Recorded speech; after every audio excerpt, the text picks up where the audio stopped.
وسیم کی جانب سے سلام وسیم جناب سامعین، ناظرین اور حاضرین،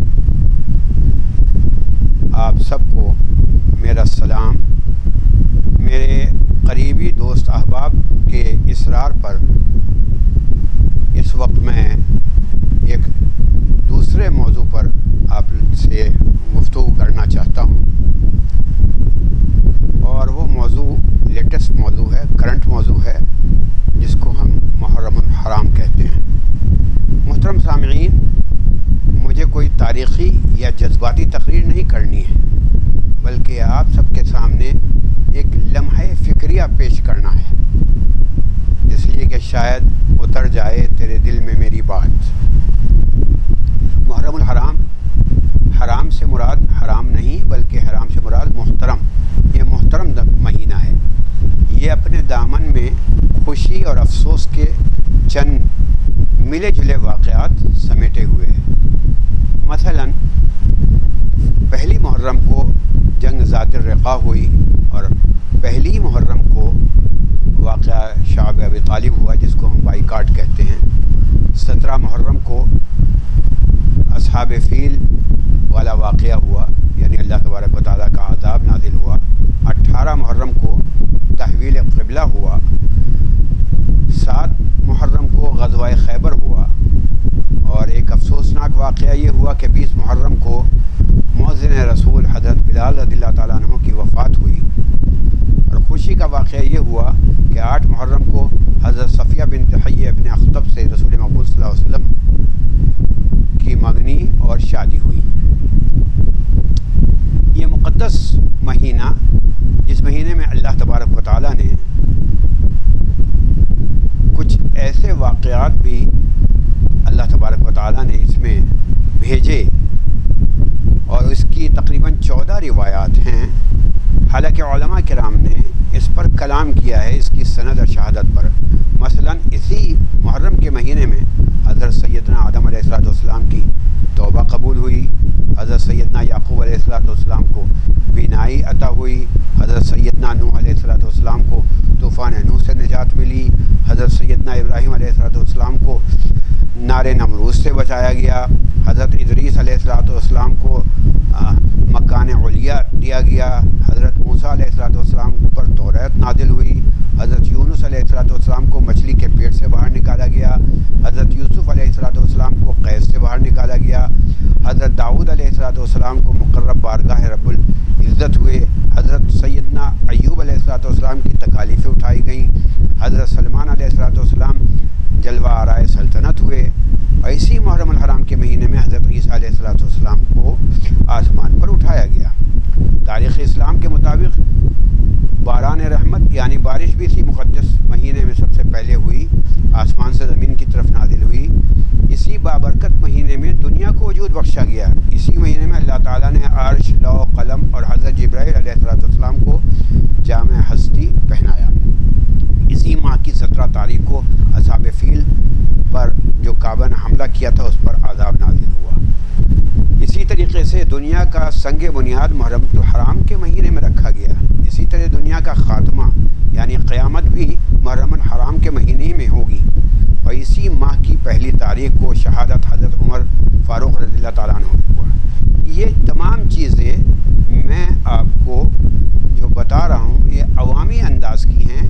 اس کی سند پر میں نے جیسے پہلے بتایا کہ علماء کرام نے کلام کیا ہے، لیکن جو اہم چیزیں ہیں جس کی سند پر کوئی کلام بھی نہیں ہے، وہ یہ ضرور ہے کہ اہل عرب زمانہ جاہلیت میں بھی اس ماہ جنگ و جدال سے اور گناہ کرنے سے حتی الامکان بچنے کی کوشش کرتے تھے، کیونکہ محرم الحرام احترام والا مہینہ مانا جاتا تھا، اور اس کو نجات کا مہینہ بھی مانا جاتا ہے۔ قرآن میں آیا ہے وَإِذْ فَرَقْنَا بَيْنَكُمُ الْبَحْرَ فَأَنْجَيْنَاكُمْ، یعنی اللہ تبارک و تعالیٰ نے قوم موسیٰ کو آل فرعون سے نجات دلائی تھی، اور جب آل فرعون سے نجات دلائی تھی تو حضرت موسیٰ نے اسی زمانے سے شکریہ ادا کرنے کے لیے روزے رکھنے شروع کیے تھے، اور یہ 2500 سال سے یہ اس دن یعنی 10 محرم کو روزہ رکھا جاتا تھا۔ مکہ مکے میں بھی بہت سے افراد خود رسول مقبول صلی اللہ علیہ وسلم روزہ رکھتے تھے جب تک رمضان مبارک کے روزہ جو ہیں وہ فرض نہیں ہو گئے. جب فرض ہو گئے تو چھوڑ دیا گیا.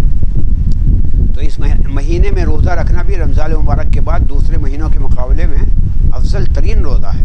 صحیح مسلم کی ایک روایت ہے کہ محرم الحرام کے مہینے میں عاشورہ کا دن ہے اور جس کا روزہ 1 سال کے گناہوں کا کفارہ ہے.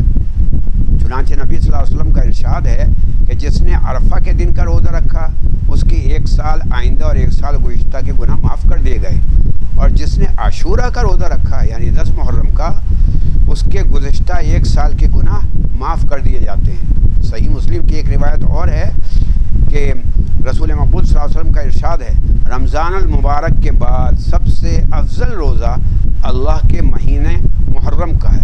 دیکھیے اللہ کا مہینہ کہا گیا اس کو. اور فرض نمازوں کے بعد سب سے افضل نماز رات کی نماز ہے.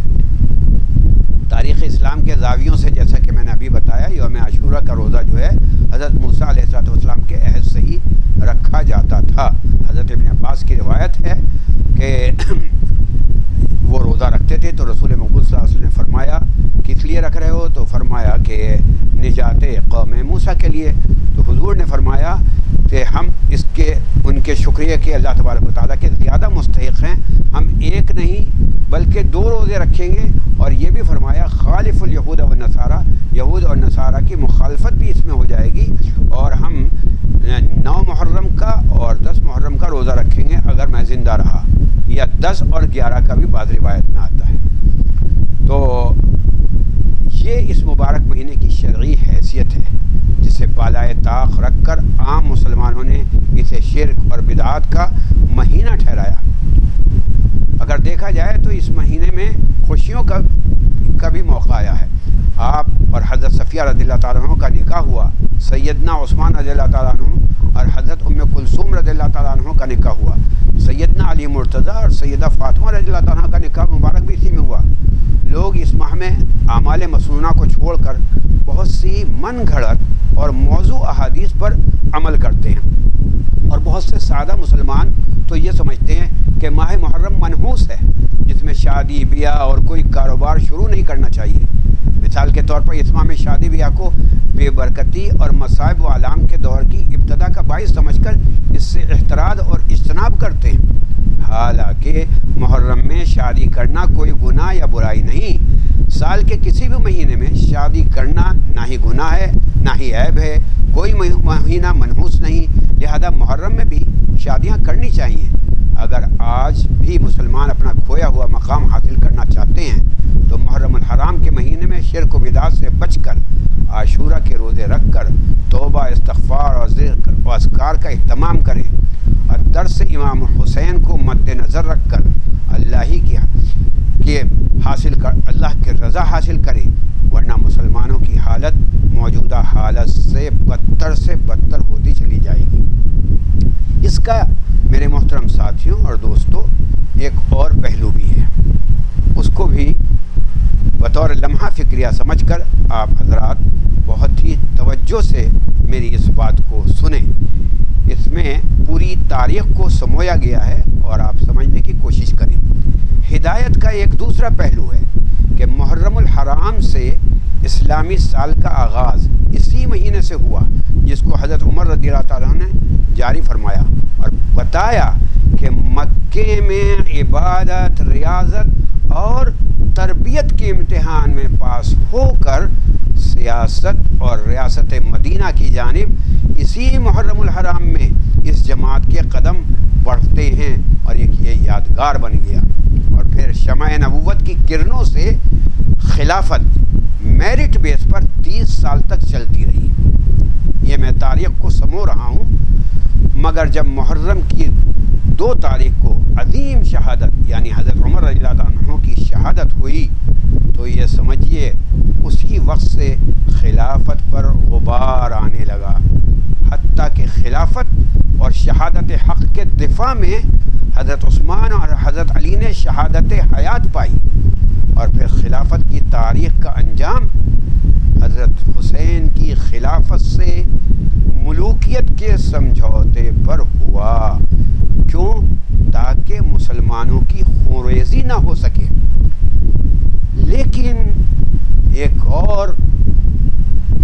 موسم نے اور زمانے نے پلٹا کھایا۔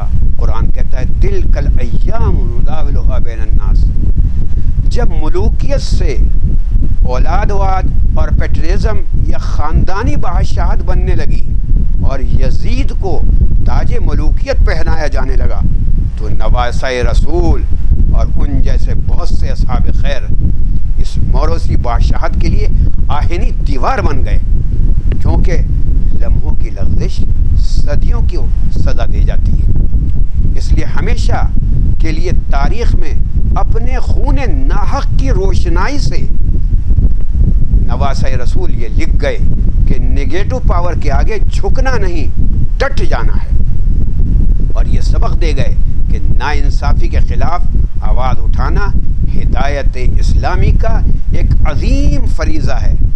10 محرم کی تاریخ ہم سے نواسۂ رسول کی مظلومانہ شہادت پر صرف آہوزاری کو نہیں کہتی ہے، بلکہ چیخ چیخ کر یہ کہتی ہے آؤ لوٹ چلو پھر عزم رفتہ کی طرف، نبوت کی آغوش میں آؤ، خلافت کے دامن کو پکڑو، ریاست مدینہ جیسا پرامن ماحول بناؤ۔